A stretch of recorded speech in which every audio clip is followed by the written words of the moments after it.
Bismillahirrahmanirrahim. Assalamualaikum warahmatullahi wabarakatuh. Ashadu an la ilaha illallah, ashadu anna Muhammad dan Rasulullah. Allahumma sholli ala sayyidina Muhammad wa ala ali sayyidina Muhammad. Kama sholaita ala sayyidina Ibrahim wa ala ali sayyidina Ibrahim. Bil alamina innaka hamidum majid. Sebelumnya kita panjatkan dahulu doa kepada Gusti Allah Ingkang Maha Agung untuk saudara kita yang dengan kemurahan hatinya memberikan sholawat kepada channel dakwah ini lewat infak dakwah, sehingga semua viewer-viewer terkasihku bisa menyaksikan ya kajian-kajian yang tetap eksis dari channel dakwah ini di ruang-ruang diskusi kalian semuanya. Ya, semoga sholawat itu menjadi catatan langit sebagai amal soleh bagi mereka dan keluarganya kelak, dan insya Allah Gusti Allah Ingkang Maha Agung akan membalasnya dengan balasan yang lebih baik lagi. Berikutnya untuk seluruh viewer terkasihku, matur nembah nuwun, terima kasih ya. Mau liate gudang. Kalau kami di Tanah Batak begitu, mau liate godang. Kalau di negeri Pasundan atur nuhun sadayana atas semua apresiasinya yang semoga anti skip dan anti download. Dan bagi yang berkenan silahkan di share link-link kajian dari channel dakwah ini, dan insya Allah engkau akan tercatat sebagai hamba yang telah mengambil peran dalam syiar dakwah Islam. Oke, atas doa-doa baiknya juga aku ucapkan terima kasih. Semoga kebaikan doa itu tercurahkan kepada kalian juga. Hari ini tanggal 1 Juli ya, bertepatan dengan hari Jum'ah Pon ya. Jum'ah Pon, maka sebelumnya aku ingatkan dahulu kepada saudara-saudaraku khususnya yang muslim ya, dan khususnya lagi yang pakai celana. Kalau yang pakai rok enggak usah. Jangan lupa nanti penuhi masjid-masjid terdekat di sekitar rumahmu dengan kehadiranmu sebagai jamaah sholat Jum'ah ya. Kalau yang untuk pakai rok enggak usah ya, di rumah saja. Maka konsekuensi logisnya kalau kamu pakai celana maka kamu harus berangkat sholat Jum'ah ya. Apabila kamu nggak mau pergi sholat Jum'ah ya, celananya diganti pakai rok. Kan enak pilihannya ya, pilihannya kan enak. Oke, sekali lagi ya aku ingatkan jangan sampai lupa ya, hari ini Jum'ah dan ada kewajiban bagi kita untuk sholat Jum'ah. Kalau bagi aku sholat Jum'ah dan sholat duhur, karena dua-duanya kewajiban, maka kedua-duanya harus dilaksanakan.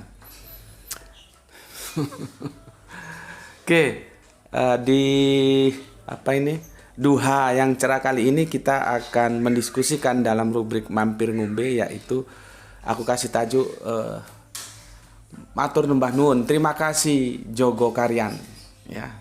Jogo Karyan adalah sebuah masjid yang ada di daerah Yogyakarta. Tetapi sebelum ke sana aku akan bacakan dulu sebagai bentuk apresiasiku, penghormatanku kepada kalian semua yang telah sudi memberikan komentar dalam kolom-kolom komentar kalian semuanya. Tentunya aku harus memilih dan memilah, tidak semuanya bisa aku hadirkan ya. Sebelumnya sesuatu yang sangat menggembirakan tentunya ya, sangat menggembirakan, sesuatu yang tidak pernah dicapai dalam satu tahun terakhir ini atau 2 tahun terakhir ini. Satu kali unggahan dalam waktu 23 jam, belum 24 jam ya, itu terview ya atau meraup viewer 3.595 viewer dalam tajuk yang kemarin, usut tuntas Holy Wing penista Nabi Muhammad dan Bunda Maria ya. Alhamdulillah. Tetapi besar harapanku ya, seharusnya kajian-kajian yang bersifat akademis itu juga harusnya bisa seperti ini. Jangan hal-hal yang itu bombastis saja. Tapi bagaimanapun ya sudahlah. Maksudku gini, ya nggak apa-apa yang bombastis, oke. tapi yang akademis juga oke gitu loh ya. Jadi sama-sama lah. Kalau dari ini kan semakin mengukuhkan sebuah analisis yang aku bikin. Memang publik YouTube kita, kalau YouTube ini sebuah negara, maka rakyat YouTube gitu ya. Republik YouTube, rakyat YouTube memang masih demenan terhadap sajian-sajian video yang sifatnya bombastis ya. Dan ini terbukti. Usut tuntas Holy Wing penista Nabi Muhammad dan Bunda Maria ya. Dalam waktu kurang dari 24 jam, kurang 1 jam ya, sudah mampu meraih 3.559 ya. Sesuatu yang mungkin selama 2 tahun ini nggak pernah tercapai seperti ini dalam waktu yang kurang dari 24 jam ya. Aku ucapkan terima kasih kepada seluruh viewer terkasihku yang telah mengikuti penjelasan-penjelasan atau kajian-kajian di Mampir Ngombe dalam tajuk Usut Tuntas Holy Wing penista Nabi Muhammad dan Bunda Maria yang kemarin kita tayangkan. Oke. Sekarang aku giliran membacakan dahulu ya. Komen-komen dari kalian, tentunya ada yang singkat dan ada yang aku beri tanggapan secara khusus ya. Mumpung aku ingat itu ada dari apa? Teman kita yang Kristen ya. Tapi sekilas masih aku baca ya. Sekilas ya, sepertinya dia tidak tersinggung dengan apa yang dilakukan oleh Holy Wings ini ya. Khususnya tentang Bunda Maria. Ya aku enggak tahu bagaimana kok dia ngaku Kristen tapi tidak tersinggung. Mungkin kalau nama mamaknya itu ditulis di situ, misalkan mamaknya namanya siapa gitu ya, terus ditulis siapa yang punya nama itu, nama mamaknya itu ditulis di situ, dapat gratis satu botol minuman keras, mungkin dia tersinggung atau tidak gitu ya. Kalau dia tidak tersinggung ya itu anak biadab itu ya, anak biadab. Atau nama bapaknya gitu ya. Tapi kan dalam konteks ini kekristenan khususnya tentang Bunda Maria ya. Kalau kami sih menghormati duanya. Kanjeng Nabi Muhammad kami hormati, Bunda Maria juga kami hormati seperti yang dijelaskan kemarin ya. Maka aku heran kalau ada orang ngaku Kristen tapi tidak tersinggung, itu berarti kan dia tidak siap memikul salib Kristus.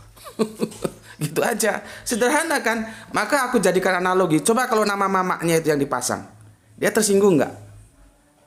Ya, kalau dia tidak tersinggung berarti itu anak biadab itu, ya, anak biadab. Karena mamanya lah yang mengandung dia selama 9 bulan, yang merawat dia, membesarkan dia. Ketika mamanya dinistakan, dia tenang-tenang saja bah. maka suatu kata kamu biadab gitu. Itu binatang bukan manusia gitu ya. Bagaimanapun kita harus tidak terima kalau orang-orang yang kita hormati itu dinistakan. Oke, itu mumpung aku ingat karena kemarin sekilas ya, dan banyak komen yang masuk, aku tidak ingat satu persatu. Pertama, aku bacakan komen dari Mas IPPTK dari, agak lupa aku, dari Sumatera Utara. Ini mana? Sidamanik. Astagfirullahaladzim. Sudah ditulis masih lupa. Untuk Kang Mas IPPTK dari Sidamanik. Sidamanik nanasnya oke punya. Ini daerah Sumatera Utara. Nanas Sidamanik itu manis ya. Beberapa hari sepertinya mangkir Mas kita ini, mungkin sibuk ya. Oke, salam sehat juga untuk yang di rumah, untuk Kang Masku. Oke, kemudian SG ya, menyaksikan setelah tayang 1 jam ya. B ya, B, semoga sebagai muslim saya marah ya, tersinggung ya, tapi untuk menghujat balik kelihatannya belum berani. Karena sebagai pengikut Kanjeng Nabi Muhammad, saya sendiri masih merasa belum bisa banyak melaksanakan ajaran dan teladan beliau. Dan menurut saya itu juga sebuah penistaan kepada beliau, yang semoga saja hal-hal semacam ini tidak akan terulang. Mereka yang nggak percaya ya jangan menista. Kita yang percaya lebih banyak lagi melaksanakan apa yang telah Kanjeng Nabi contohkan. Yang jelas Kanjeng Nabi contohkan, kalau pribadinya yang dihina dia tidak pernah marah, tetapi jangan sekali-kali menghina Islam. Oke. Itu komenku, tanggapanku untuk Kang Mas B ya. Untuk ini saudara Kristen kita Mas DR, nanti akan aku beri jawaban khusus ya. Karena menarik. Di sini terjadi diskusi 27 tanya jawab ya, 27 replis itu bagus. Terima kasih untuk Kang Mas DR atas waktu yang dicurahkan dan tenaga ya. Menulis itu juga kan mencurahkan waktu dan tenaga ya. Mau menulis komen di kolom komentar ini.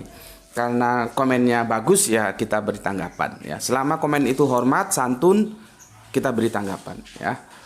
Berikutnya CC di zaman ini perintah-perintah Nabi dan Allah sudah sangat berani, seolah-olah kita hanya membiarkan saja. Apakah kita menunggu sampai Allah menurunkan ajab? Salam dari Borneo, Kalimantan. Oke, terima kasih. TK, mari kita lakukan membela yang benar. Cocok, semangat, setuju. Mas TM, ini dari mana ya? TM, kalau namanya sepertinya dari Indonesia Timur, tolong dibenarkan kalau salah ya. Kalau nama depannya sih itu pasaran ya, artinya banyak orang nama itu ya. Bahkan presiden kita juga dulu punya anak namanya seperti yang di depan itu. Tapi marga yang di belakang itu sepertinya dari Indonesia Timur. Saya Kristen bila Tuhan Yesus dihina, saya Kristen sangat percaya Tuhan Yesus sangat sanggup menghukum bagi orang-orang yang menghina Tuhan Yesus. Ya jelas kalau Tuhan Yesus ya sanggup, masa ada Tuhan nggak sanggup gimana sih? Tapi kalau ibu Tuhanmu digitukan kamu gimana? Masa kamu mau tenang-tenang saja, bah? Ya minimal ada sebuah keprihatinan lah gitu ya. Jangan terus kamu cuek bebek. Seperti yang bilang tadi, kalau mamamu yang dihina gimana? Ini mamaknya Tuhanmu yang dihina ya. Kalau soal Tuhan Yesus sanggup ya karena dia kau anggap Tuhan, ya jelas sanggup, masa nggak sanggup sih? Ya. Oke. Untuk FKJVBCJ9, aduh angel sulitnya. Assalamualaikum Gus, angkat tema kristenisasi di belakang propaganda Islamophobia dong. Terima kasih ya Gus. Waduh, ini usulan yang menarik, cuman berat ini kajiannya ya, berat. Karena dua-duanya itu bisa berdiri sendiri dan bisa saling bersimbiosis, mutualisme ya, saling menguntungkan ya, bisa terjadi seperti itu. Karena kristenisasi itu domainnya teologi, sedangkan Islamophobia itu sebetulnya domain awalnya itu politis, tapi yang bernuansa teologis gitu loh ya. Jadi sebetulnya menarik, tapi kita perlu data yang cukup ya supaya nanti wawasannya bisa berkembang ya. Terima kasih untuk Mas F, tapi kapan bisa itu diangkat aku belum berani berjanji ya. Oke, Mas STH, oh si halak kita doh. Bila perlu kita Muslim ramai-ramai membakar semua yang memang yang namanya Holy Wing. Kalau pribadi kita yang dihujat nggak apa-apa, tapi kalau sudah masuk ke wilayah akidah, iman, tak ada toleransi, bila perlu darah atau nyawa taruhannya. Tuh, bentuk kecintaan seperti itu. Tapi saran aku kita serahkan dulu Kang Mas Laeku ya, ini orang Batak ini kepada pihak berwajib ya yang punya stakeholder untuk itu, dan kita lihat bapak-bapak kita di kepolisian sudah sigap bertindak dan kita tinggal mengendorse saja, mendukung ya. Jadi kita serahkan aja dahulu kepada penegak hukum gitu. Terima kasih lah ya yang telah meluangkan waktu memberikan komentar. Kemudian Kang Mas T, pendapat saya itu menistakan agama, maka sering mengatakan paling Pancasila padahal melanggar Pancasila. Oke, I'm agree, aku setuju ya. Itu penistaan agama itu. Mau diputar, dibalik, diangkat, dijungkir kemana pun tetap aja itu penistaan agama ya. Makanya kadang-kadang bukti kecintaan itu tidak hanya di mulut sebagai slogan, tapi dalam tindakan. Bagaimana mau mengatakan bahwa cinta Pancasila sedangkan itu melanggar Pancasila? Sila pertama itu ketuhanan yang Maha Esa. Apapun agamanya, agama itu lahir bukan untuk dinista. Dan di negeri kita ini ada paling tidak 4 agama. Ya, kenapa? Kok tidak saling hormat? Kok menista? Ya, apakah yang melakukan itu tidak tahu ya. Atas berkat rahmat Allah itu pembukaan Undang-Undang Dasar 45.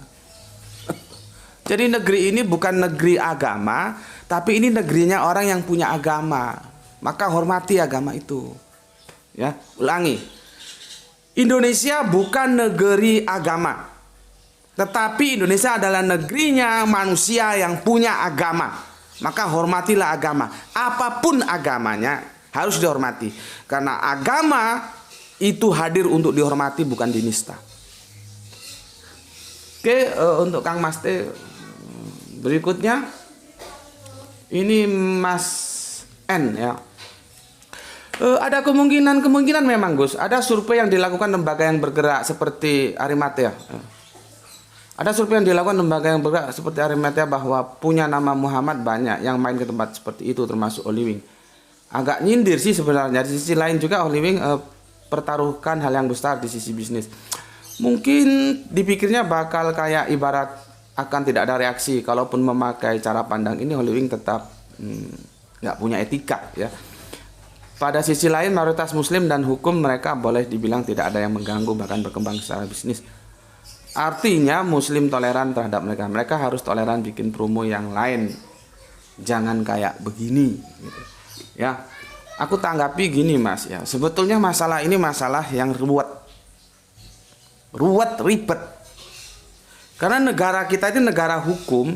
Segala sesuatu aktivitas yang itu bersifat publik biasanya harus ada izin. Lah kita kan negara beragama. Apakah ada agama dari negara kita ini yang mempersilahkan, membolehkan mabuk-mabukan seperti yang menjual minuman keras seperti itu? Apakah ada? Kalau tidak ada, kenapa izinnya bisa keluar? Memang ini ribet ini, bukan sekedar apa yang kita lihat saja. Nanti itu ada di stakeholder mereka yang para legislatif. Legislatif itu kan budgeting, controlling, dan membuat undang-undang. Fungsi legislatif itu. Jadi kalian jangan bodoh-bodoh amat dalam politik ya. Legislatif itu ya budgeting, ya, controlling, ya, jalannya pemerintahan, terus membuat undang-undang. Baru nanti kita lihat eksekutif itu bagaimana. Kalau yudikatif kan pelaksanaan hukumnya. Apakah dia berjalan seperti yang digariskan? Ya. Nah, sekarang izin itu dari mana kok bisa keluar gitu loh? Kan ini negara agama. Kan itu jelas bertentangan dengan agama. Jadi sebetulnya ini ribet Mas. Kalau mau kita tarik ke ujungnya, kita benar berpancasila, hal seperti itu yang mabuk-mabukan, jual miras tidak ada boleh di bumi ini. Gitu ya. Tapi ya itu kan bukan sesuatu yang yang dalam kapasitasku untuk menyelesaikan. Paling aku bisa memberikan cara pandang seperti itu. Itu nanti digodoknya di orang-orang top sana, di gedung-gedung terhormat sana, di MPR sana, DPR sana.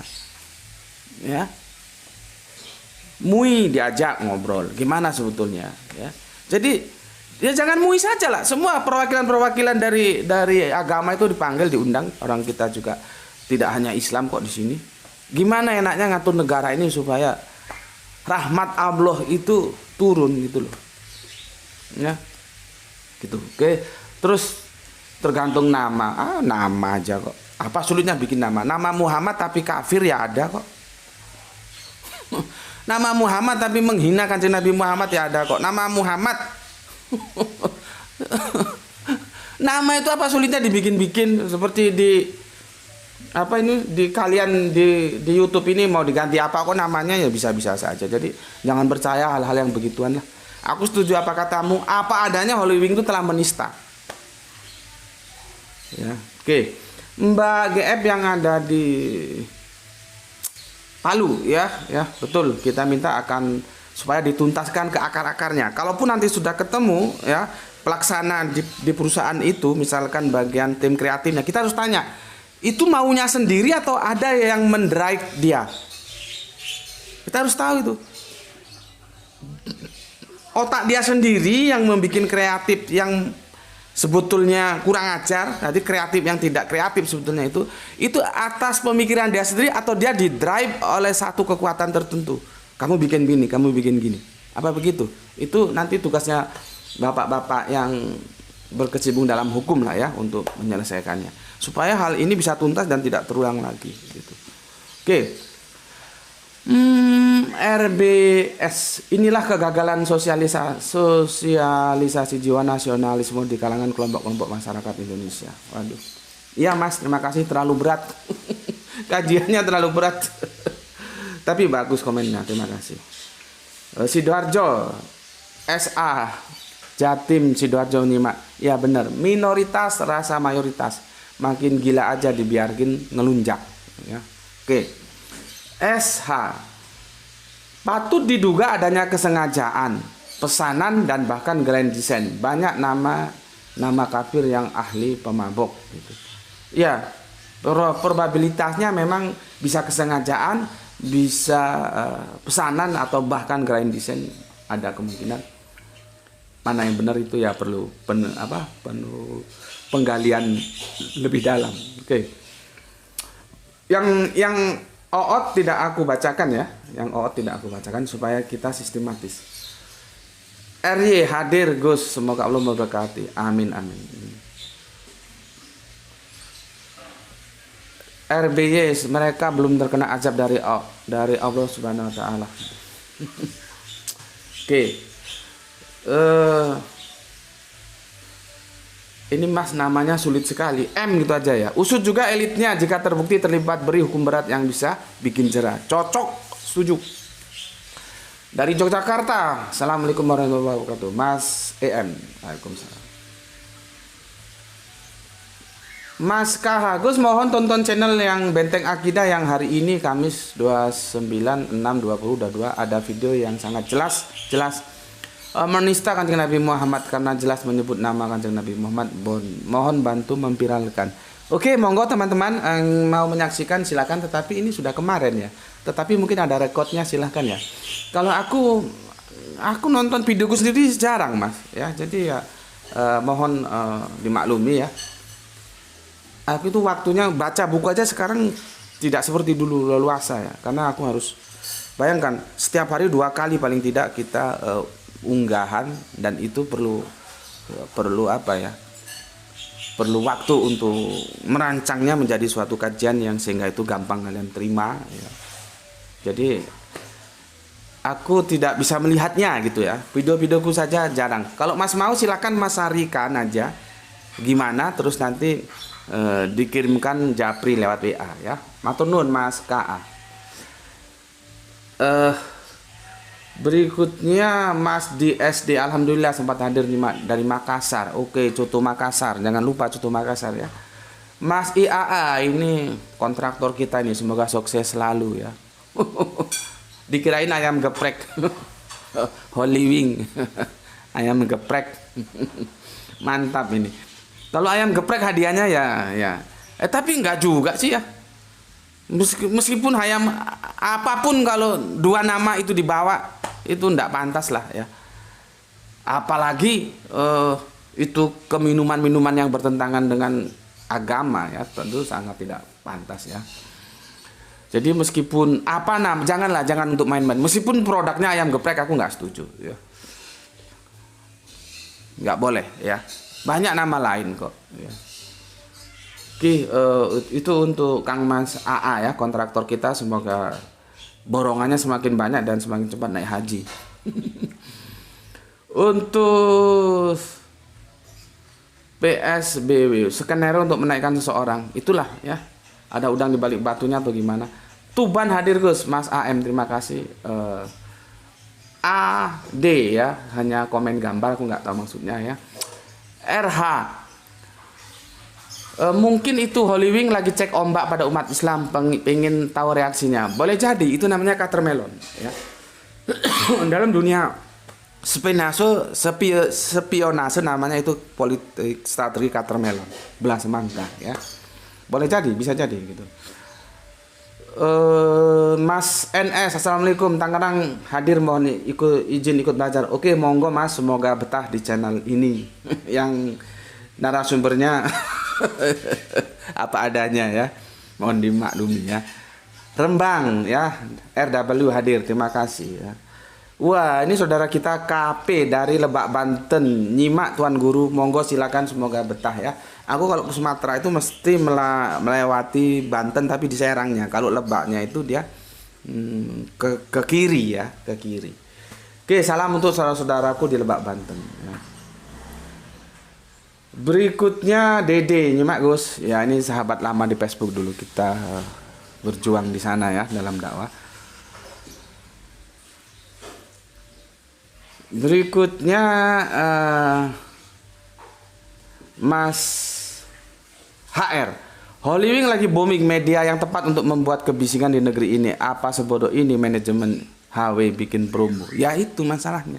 Otaknya itu nggak berpikir efeknya apa. Mumpung aku ingat masalah tenaga kerja, dia bilang bagaimana apa nggak kasihan terhadap tenaga kerja yang ada. Ya kalau kamu kasihan terhadap tenaga kerja yang ada, kamu jangan bikin iklan yang bikin orang marah. Kan gitu. Jangan ketika kamu kamu meluncurkan iklan yang bikin umat beragama marah, lalu kamu mau berlindung di balik ketiak tenaga kerjamu.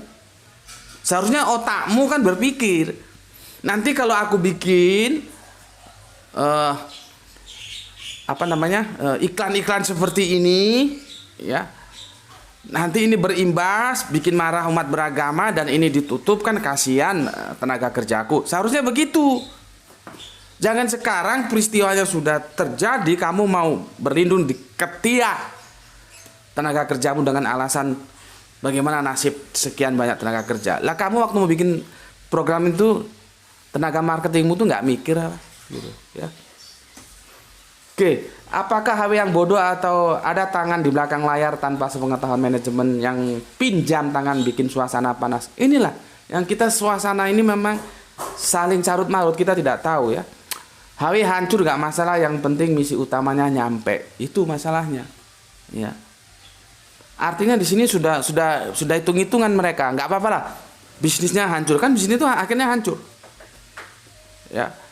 Dan terakhir di Makassar itu disuruh tutup total, ya. Akhirnya kan hancur. Jadi apakah HW ini sebetulnya dikerjai oleh tangan-tangan setan, dia nggak tahu, akhirnya babak bulur seperti ini, atau memang itu kebodohan orang HW sendiri, kita nggak tahu, ya. Misterinya masih cukup tebal gitu ya. Tugas polisi di sini untuk mengungkap kebenaran. Oke, setuju ya. Kita serahkan kepada bapak-bapak polisi yang telah sigap ya. Oke, jadi tak usah terjebak hal-hal yang lain ya. Kita dukung aja bapak-bapak polisi yang telah sigap menyelesaikan ini, semoga nanti transparan. Oke. Aku kira sudah cukup itu ya. Sebentar. Oke, udah cukup. Sekarang aku mau komentari yang khusus ya dari teman-teman kita. Oke. Sebentar. Ini patut diduga adanya kesengajaan pesanan dan bahkan grand design banyak nama-nama. Oke, setuju, tadi ada aku bacakan ya. Berista agama juga betul, sudah aku bacakan ya, Oke. Sekarang kita memberikan tanggapan yang menarik karena sampai 27 di replace ya. Begini, saudara Kristen kita Kang Mas DR memberikan tanggapan seperti ini. Menurut info dari jumlah karyawan Holy Wings yang berjumlah 3.000 orang. Berarti ya cukup besar ini sebetulnya perusahaannya. Sebanyak 28.500 orang adalah umat Islam. Kurang lebih 95% karyawan Holy Wing adalah umat Islam. Sungguh fantastik.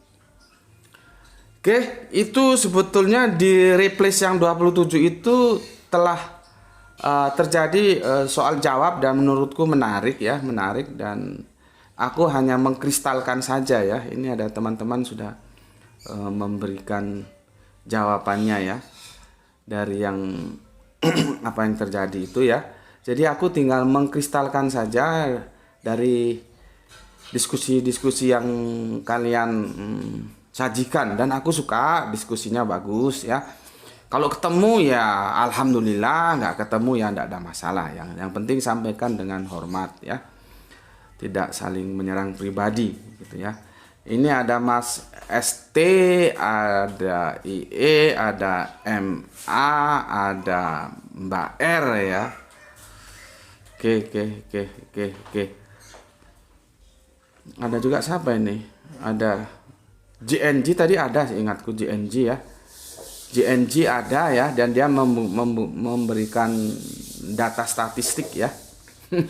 Ini data statistiknya bagus ya. Italia semua mafia 100% bagus ya.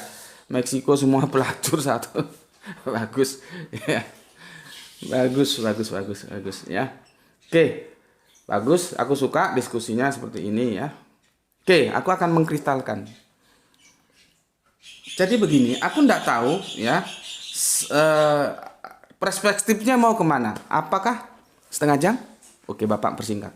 Apakah Kang Mas DR ini akan menyuguhkan dalam perspektif humanis atau teologis?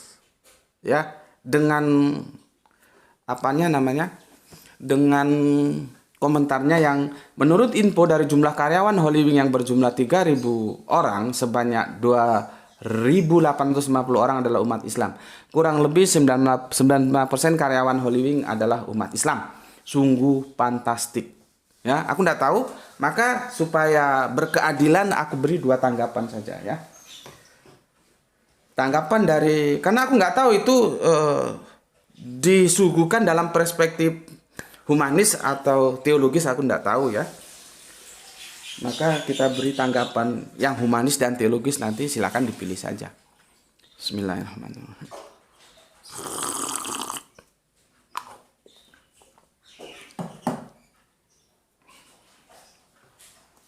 Oke. Silahkan dipilih saja nanti ya. Begini Mas, aku kasih tanggapan dari sudut pandang teologis dulu ya. Sebetulnya teologis berbau politis begini. Pertama yang harus kita pahami bahwa agama itu harus dilihat dari ajarannya. Tidak bisa dilihat dari pengikutnya. Itu Kang Mas JNJ itu ya sudah memberikan ulasan secara statistikal dan itu rasional banget gitu ya. Kalau kita lihat di penjara di Italia sana yang mafioso ya apa agama yang mayoritas di sana gitu. Ya. Begitu juga di Amerika Latin, begitu juga di Eropa Barat ya. Siapa yang melakukan kejahatan ya memang begitu, statistikalnya begitu. Karena memang di sana mayoritas itu bukan Islam, tentunya yang melakukan kejahatan bukan Islam. Ya. Kalau di Indonesia, karena Indonesia mayoritas Islam ya Islam. Jadi kalau kita ambil statistik, katakanlah di penjara itu paling banyak itu KTP-nya dilihat ya Islam itu, karena memang mayoritas di sini Islam. Ya. Jadi hati-hati membaca statistik. Misalkan aku kemarin main ke temanku yang tukang servis sepeda, aku tanya begini, kamu selama 1 bulan pernah nyervis sepeda Cina? Dia tanya, enggak pernah dalam 1 bulan. Kebanyakan apa? Jepang yang diservis. Oh. Apakah kita akan mengambil kesimpulan dari statistik itu berarti sepeda Cina tahan lama, sedangkan sepeda Jepang itu sering rusak maka dibawa ke tukang servis? Apa begitu statistiknya? Kan tidak, jadi keliru kan? Karena memang populasi sepeda Jepang, sepeda motor Jepang maksudku, dibandingkan sepeda motor Cina itu jauh banget.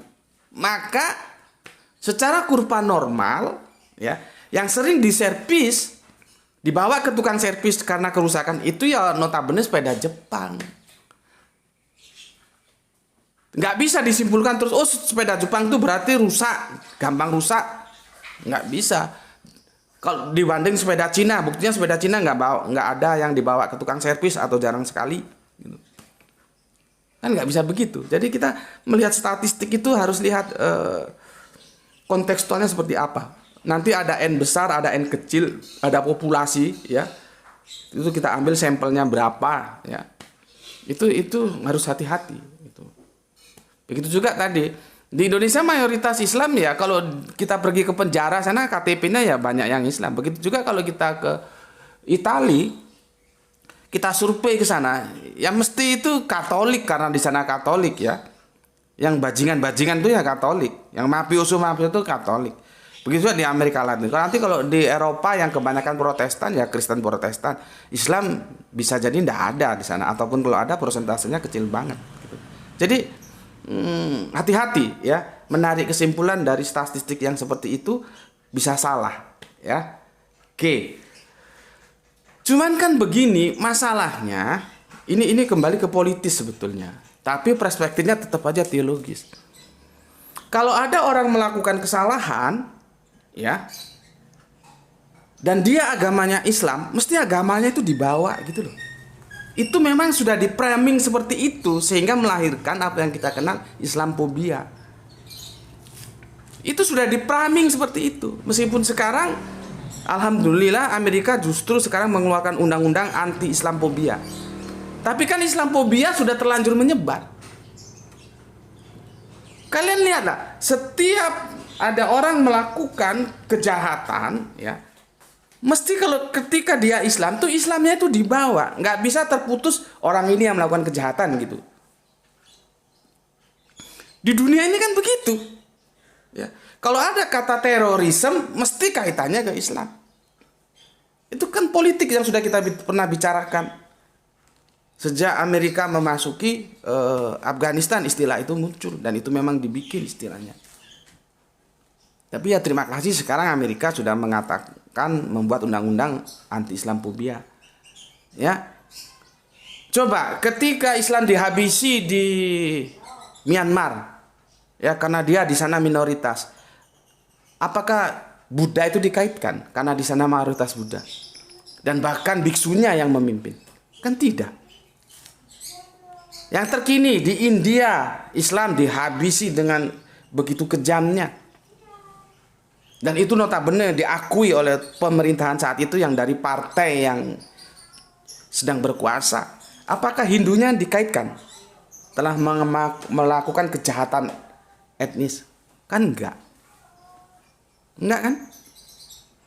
Nanti ada orang melakukan gerakan yang mencurigakan, ditanya, kalau agama Islam dikaitkan.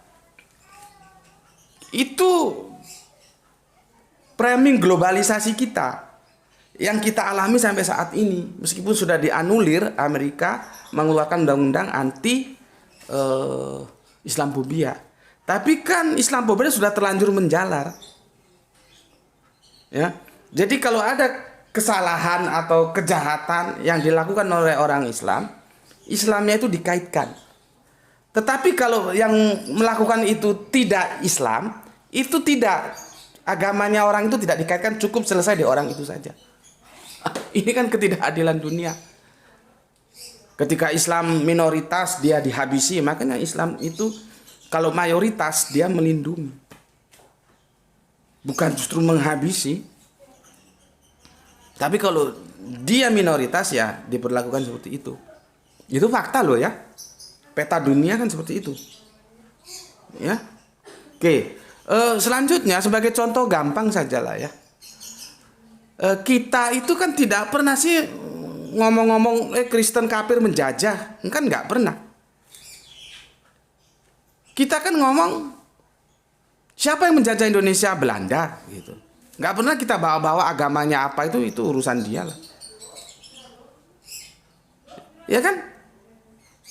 Kita kan nggak pernah bawa Kristen kafir untuk menjajah, ngerampok, menindas, membunuh, garong, maling, kan nggak pernah. Jadi diselesaikan siapa yang menjajah kita? Indonesia dijajah oleh Belanda. Selesai sudah. Nggak harus mengkaitkan dengan agamanya. Seharusnya pun dunia ini berlaku adil terhadap Islam. Kalau ada orang Islam yang melakukan kejahatan, ya mbok ya jangan dikaitkan agamanya. Karena apa? Sekali lagi aku ingatkan, agama itu kebenarannya itu dilihat dari ajarannya, tidak bisa dari umatnya, tidak bisa dari kelakuan umatnya. Seberapa banyak orang Kristen tapi tidak hidup dalam Kristen. Kalau memang Belanda dulu memegang teguh kekristenan, tentunya dia tidak akan menjajah dong. Karena Kristus tidak pernah mengajarkan untuk menjadi jahat, yang maling, yang garong, yang menindas, enggak. Jadi nggak bisa disalahkan Kristennya karena agamanya penjajah itu Kristen, enggak. Itu kelakuannya si Belanda sendiri yang bejat gitu loh. Begitu juga kalau dari pihak Islam ya, ada yang melakukan kejahatan, ya cukup di orangnya saja. Karena dia ngakunya Islam tapi tidak hidup dalam hukum-hukum Islam, sama seperti Belanda tadi. Ya, maka ingat, satu kali lagi aku jelaskan, melihat agama itu benar salahnya tidak bisa dilihat dari pemeluknya, gitu ya. Oke, semoga bisa dipahami ya, karena ini sudah 1 jam lebih. Seperti ini ya. Aku cari tadi bukunya, lupa ya, karena bertumpuk-tumpuk di situ. Itu kalian bisa beli bukunya tentang Kristen Islam menjawab, Islam bertanya Kristen menjawab, itu buku terjemahan tapi perspektifnya Katolik, karena yang menyusun buku itu Romo dari Afrika ya, dia dinas di Afrika, jadi itu buku terjemahan ya, judulnya Islam bertanya Kristen menjawab, tapi itu yang Katolik bukan Protestan ya. Silakan Anda beli, itu segini. Bukuku ditumpukan, aku cari-cari nggak ketemu, hilang waktu ya. Aku cerita saja. Di situ mohon kalau salah namanya dimaklumi karena aku juga sudah agak lupa, tapi namanya yang aku ingat itu Yang Wei ya. Kalau nggak salah A.A. Yang Wei atau ya apa gitu ya. Bapak kita itu tokoh gereja ya. Ketua Dewan Gereja atau apa begitu. Dia mengakui itu di buku itu ya, bahwa ada korelasi. Aku lebih enaknya ngomongnya ada korelasi aja lah ya, karena takut nanti salah-salah ngomong justru jadi masalah ya. Ada korelasi antara penjajah Belanda dengan tersebarnya kekristenan di Nusantara ini. Itu beliaunya dengan rendah hati mengakui bahwa kita tidak perlu untuk menghindar dari pengakuan itu. Gitulah kira-kira ya. Itu sebuah kejujuran yang harus kita hargai loh. Ya, kan menjadi tanda tanya juga, seandainya Belanda dulu tidak menjajah kita, apakah kekristenan itu juga tersampaikan di sini? Kalaupun tersampaikan, apakah bisa lebih besar seperti yang ada sekarang? Kan itu menjadi hipotesa yang bagus untuk kita pikirkan. Tapi di balik itu semua, kita bangsa Indonesia tidak pernah membawa agamanya si penjajah itu. Itu yang harusnya diperhatikan. Itu sebuah kearifan bangsa kita. Ya, makanya Islam juga seharusnya diperlakukan sama. Ketika ada orang yang kebetulan beragama Islam, dia melakukan kejahatan, ya sudah, orangnya saja, jangan terus agamanya dibawa-bawa. Tetapi kan tidak bisa begitu. Nyatanya sudah dipraming secara global, secara mendunia. Kalau orang Islam yang melakukan kejahatan, maka Islamnya dibawa-bawa. Dari sini aku menyampaikan kerangka berpikir kepada kalian semua secara akademis bahwa kerangka berpikir seperti itu adalah salah. Kerangka berpikir yang benar adalah agama tidak bisa dinilai dari kelakuan umatnya. Ya, itu secara teologis begitu Kang Mas DR. Secara humanis begini. Ya, jadi nanti silahkan mau dipilih yang mana. Kalau itu perspektifnya teologis, jawabnya seperti tadi. Kalau perspektifnya humanis, jawabnya seperti ini. Ya, begini. Pernah pada satu hari aku sedang duduk-duduk habis sholat duhur gitu. Terus di sampingku ada seseorang yang juga duduk-duduk habis sholat duhur ya. Habis sholat duhur. Jadi kami sama-sama habis melaksanakan sholat duhur. Minum dulu. Bismillahirrahmanirrahim. Akhirnya di antara kami terjadi ngobrol-ngobrol kecil, saling kenal, dan akhirnya saling curhat ya. Dia mengatakan begini, bahwa dia bekerja di Jawa, tanah Jawa bilang Bang Titil. Ya rentenir lah, rentenir gitu. Terus dia tahu bahwa itu menyalahi dari agama yang dia anut, yaitu Islam. Karena dalam Islam, ya, kejahatan riba itu yang paling ringan seperti anak kandung berzina dengan ibunya. Bayangkan bagaimana menjijikkannya. Itu yang paling ringan. Jadi semua yang terlibat dalam peribaan itu, yang tukang catatnya, yang satpamnya, yang debt collectornya, yang administrasinya, yang tetek bengeknya, semua itu terkena dosa itu. Ya, dan istimewanya Al-Quran itu dalam menjelaskan Islam itu mengkritisi tapi memberikan solusi. Islam melarang zina tapi menghalalkan nikah. Islam melarang riba tapi menghalalkan perniagaan. Ya, jadi mengkritisi dengan solusi, ya gitu. Oke. dia merasa tidak nyaman di situ. Terus dia curhat sama aku. Ya aku bilang begini. Ya jujur saja sih. Kalau aku misalkan seorang bos, aku punya perusahaan, kamu tak suruh keluar dari pekerjaan itu dan kamu ikut aku. Tapi kan tidak bisa, kita sama-sama orang kere. Maka saran yang aku kasihkan kepada kamu, kamu tetaplah kerja di situ, walaupun hatimu tidak menerima sebetulnya itu sudah bentuk keterpaksaan. Yang artinya kalau tidak terpaksa kamu tidak mau kerja di bank detail itu, di rentenir itu. Ya. Sambil cari peluang lain. Nanti begitu ada peluang lain, kamu pindah. Oh gitu ya? Iya gitu. Kan gak mungkin aku ngomong kamu keluar dari sana terus kamu mau makan apa istrimu anakmu. Aku bukan tipe yang itu. Itu tidak memberikan solusi. Kita harus lihat kehidupan. Orang hidup itu perlu makan. Lah kalau aku nyuruh kamu keluar dari situ karena di situ riba, larangan agama, tapi aku tidak memberikan pekerjaan sama kamu, itu namanya orang goblok. Ya.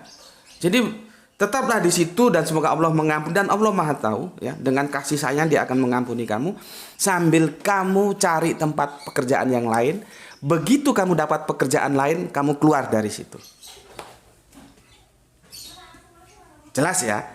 Nah, sekarang kita kembali ke tenaga kerja Holy Wing yang mayoritas Islam. Kita tidak tahu dia ada pada posisi yang mana. Kalau Mas yang diskusi aku tadi yang kerja di Bank Rentenir, dia dalam posisi orang Islam yang tahu syariat Islam. Jadi dia kerja di rentenir itu karena sebuah keterpaksaan, sulitnya mencari pekerjaan. Yang hatinya sendiri sebetulnya tidak menerima, dia merasa tersiksa. Dia tahu, bukan dia tidak tahu. Tapi kan ada karena orang Islam tapi tidak pernah ngaji, tidak pernah belajar, tidak tahu bahwa itu larangan Islam, dia menikmati kerja di rentenir. Nah, sekarang yang karyawan di Holy Wing itu, ya silahkan kalau mau melakukan statistik, di statistik aja. Kira-kira yang mayoritas itu Islam tapi goblok, nggak mau belajar syariat Islam, atau keterpaksaan hidup yang sulit. Karena sekarang cari kerja memang sulit. Yang mana? Kita nggak tahu. Ya, kita tidak tahu. Jadi kalau kita melihat dari humanis ya, mereka terhenti bekerja. Kalau satu orang punya satu istri, punya 2 anak, berarti kan satu yang diberhentikan tapi menjadi 4 yang bermasalah. Dia sendiri, istrinya, dan 2 anaknya. Berarti 4 anak. Kali berapa ribu itu, tinggal dikali 4. Berapa ribu yang bermasalah. Ya. Tapi kita tidak tahu mereka bekerja di situ karena tidak tahu itu larangan dalam Islam, atau karena mereka terpaksa karena tidak ada pekerjaan lain. Maka kalau terpaksa karena tidak ada pekerjaan lain, itu tugasnya pemerintah dong. Tanggung jawabnya secara politis bagaimana? Kerjasama dengan Depnaker. Kan begitu. Ya, jadi kita tidak tahu kondisi mana mereka. Ya. Nilai humanisnya seperti itu, nggak bisa kita asal cap begini dan begitu. Ya, lah kalau kita memberikan sebuah empati, tentunya harapan kita sih banyak orang Islam yang sudah mengaku Islam, belajar tentang syariat Islam, sehingga dia bisa memilih di mana dia harus bekerja. Kalaupun dia bekerja di tempat sesuatu yang itu dilarang Islam, hanya karena keterpaksaan mempertahankan nyawanya supaya bisa hidup. Begitu, ya, humanisnya begitu. Jadi kita tidak tahu pada posisi yang mana dia. Dan kalau kalian mau memberikan advice kepada pemilik Holy Wing itu, ya seperti yang aku bilang tadi, itu otaknya, ya kalau dia sayang terhadap karyawannya, ya mikir dong. Buat promo yang itu tidak memberikan efek bubarnya perusahaan, sehingga tidak mengancam pekerjaan daripada sekian karyawannya yang ada. Karena kalau begini nanti begitu. Kan sudah bisa dipikirkan. Makanya ini harus diusut tuntas sebetulnya. Apakah ini murni dalam internal Holy Wing saja, atau ada di drive dari luar Holy Wing. Kamu suruh begitu, nanti perusahaan gue hancur, gue ganti sekian miliar atau sekian triliun. Bisa saja. Tapi kan probability itu kita tidak tahu mana yang benar-benar terjadi. Ya. Jadi kalau tentang humanis, tentunya ya kita prihatin lah ya, namanya orang tidak bekerja kok. Bagaimana? Kan ya kasihan dong. Oke. Tetapi juga ada sesuatu yang menarik dari sini, semoga teman-teman saudara-saudara muslimku belajar tentang syariah Islam sehingga tahu ya. Kalau dia belajar dan dia paham, dia justru mensyukuri bisa keluar dari lingkaran setan itu. Bayangkan, minuman keras ada, wanita ada. Kurang bejat bagaimana itu? Itu semuanya dilarang sama agama. Ya. Oke, itu kok tanggapannya secara humanis, ya. Jadi tidak tahu pertanyaan itu arahnya mau ke politis, kalau mau ke teologis maka jawaban teologis sudah ada, kalau ke humanis jawaban humanis juga sudah ada. Oke, sekarang kita bercerita tentang Jogokarian. Aku pernah ke sana, tapi sayangnya aku ke sana pas waktu subuh, ya. Jadi gambaranku mungkin kurang begitu tepat, mohon diluruskan kalau kurang begitu tepat. Terima kasih matur nuwun kepada Jogokarian yang dengan kepiawiannya ya, dengan kepiawiannya mensikapi kasus Halloween ini dengan cerdas ya. Aku ceritakan dulu sebuah keistimewaan masjid ini. Dari segi fisik masjid ini tidak bisa dikatakan istimewa. Tidak bisa. Artinya banyak masjid-masjid di Indonesia yang lebih megah dari Jogokarian. Ya, banyak. Kalau dari fisik, dari segi lokus ya, tempat ya, juga tidak istimewa karena itu tidak di jalan utama sepertinya. Mohon diluruskan kalau aku salah, karena aku masuk ke sana subuh ya. Itu tidak di jalan poros utama, enggak, itu bisa dikatakan sedikit ke dalam kan. Jadi dari segi bangunan juga tidak bisa dikatakan istimewa.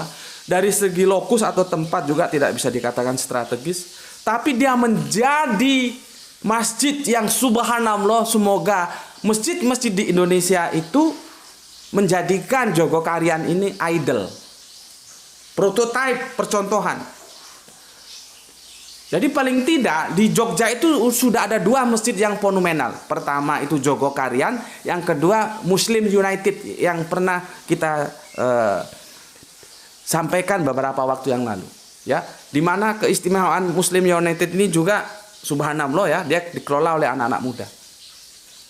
Ya, jadi ada dua masjid fenomenal di Yogyakarta ini ya. Muslim United dan Jogokarian, dan kita kali ini mendiskusikan Jogokarian. Lalu apa sih kelebihan Jogokarian ini? Ya. Kita tidak bisa ya, justru yang metafisik yang kita lihat. Kelebihannya adalah kemampuan memanajemen masjid. Kalau bangunannya biasa, ada yang lebih mewah dari itu. Kalau tempatnya juga biasa, tidak di jalan utama. Lalu yang menjadi luar biasa adalah manajemen masjidnya, di mana langkah pertama mereka adalah kas itu harus nol, saldo itu nol. Sementara masjid-masjid lain, biasanya kalau hari Jumat nih, bangga kalau banyak-banyakan saldo. Itu otaknya taruh mana gitu.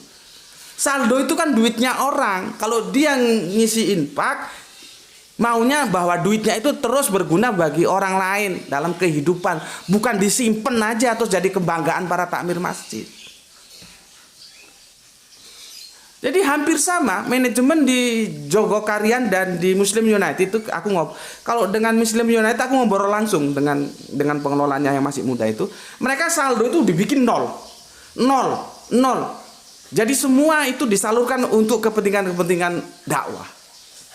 Itu yang menjadi Jogokarian subhanallah dan harum ya. Maka masjid-masjid lain itu seharusnya menjadikan Jogokarian itu idol ya. Menjadi prototipe, oh harus begini loh. Jangan lu umumkan saldo, semakin banyak saldonya lu bangga itu. Heran gue.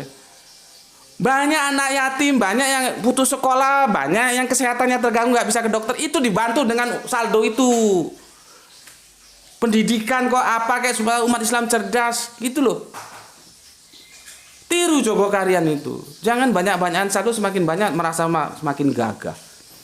Kan orang yang memberikan infak itu ingin uangnya segera bermanfaat, tidak mandek di saldo itu. Ya. Jadi aku lihat memang manajemennya itu subhanallah bagus lah ya, bagus. Dan memang orang-orangnya apa ya? Orang Jawa bilang grapia, nyemana, nyedulur, atau ramah, ya takmir-takmirnya itu, ya. Ada sandal hilang aja diurus sampai sebegitunya. Ya, jadi masjidnya itu memang makmur ya, makmur, jamaahnya juga banyak dan banyak wisatawan datang ke sana ya. Oke, itu sekilas tentang Jogokarian. Tentunya apa yang aku sampaikan tidak bisa sepenuhnya menggambarkan bagaimana sebetulnya Masjid Jogokarian itu. Silahkan kalian berkunjung sana lah ya untuk tanya lebih langsung. Sekarang dengan kasus yang sekarang ini sedang booming, kita mengucapkan terima kasih terhadap Masjid Jogokarian yang kece banget, yang gaul banget, yang kreatif banget. Dia mengkanternya dengan, aku katakan ini apa ya? Jadi begini, Masjid Jogokarian Jogja mengadakan program undangan untuk yang bernama Muhammad dan Maryam melaksanakan sholat subuh. Coba, subhanallah ya. Ketua Dewan Syuro Takmir Masjid Jogokarian Ustadz Muhammad Jasir Asep mengakui sedang menyindir Holywing yang tersandung kasus promo minuman keras. Ya. Selain menyindir manajemen Holywing yang menggugah pemilik nama Muhammad dan Maryam, ya, masa pemilik nama yang mulia minumnya bir? Ya. Jadi dia tanya, masa itu nama-nama mulia Muhammad dan Maryam terus minumnya bir gitu loh maksudnya ya. Nah sekarang Jogokarian mengimbangi ya seperti ini ya, ini tuh seperti ini ya, ini sudah dipublish ya, sudah dipublish, mengundang yang bernama Muhammad dan Maryam untuk sholat subuh berjamaah dan akan mendapatkan souvenir ya, cindera mata dari Masjid Jogokarian. Ini sebuah apa ya? Bisa dibilang kecerdasan tapi gaul banget gitu. Makanya asik aku lihatnya. Ya, maka dari itu kita ucapkan terima kasih untuk semua stakeholder yang memakmurkan Masjid Jogokarian ya, sehingga apa yang dilakukan itu bisa menjadi percontohan di masjid-masjid lain ya. Jogokarian telah mensikapi secara cerdik dan secara kreatif tentang penistaan yang diberikan kepada Kanjeng Nabi Muhammad dan Bunda Maryam. Dari sini kita ucapkan terima kasih kepada Jogokarian, sukses selalu ya, semoga Allah merahmati kalian semuanya. Di sini kita selesaikan dulu ya, karena ini siap-siap mau sholat Jum'ah ya. Pesanku tadi, hadiri sholat Jum'ah dengan kehadiranmu ya. Oke, bismillahirrahmanirrahim ya. Ingat ya, kita boleh kehilangan apapun, tapi jangan sampai kehilangan iman, Islam, Allah, Kanjeng Nabi Muhammad, Al-Quran. Ini menjadi milik kita yang paling dalam. Tetapi jangan lupa juga menghormati saudara kita yang memilih jalan yang lain. Ya, oke, sampai di sini dulu, dan insya Allah nanti petang kita kajian utama tentang menyelesaikan secara tuntas tentang dongeng Ada Bayi Bisa Ngomong ya. Insya Allah ya, aku optimis nanti di 10 itu dia akan menjadi seri tamat ya, penutup dari rangkaian kajian-kajian itu. Oke, terima kasih. Bismillahirrahmanirrahim. Alhamdulillahirabbil alamin.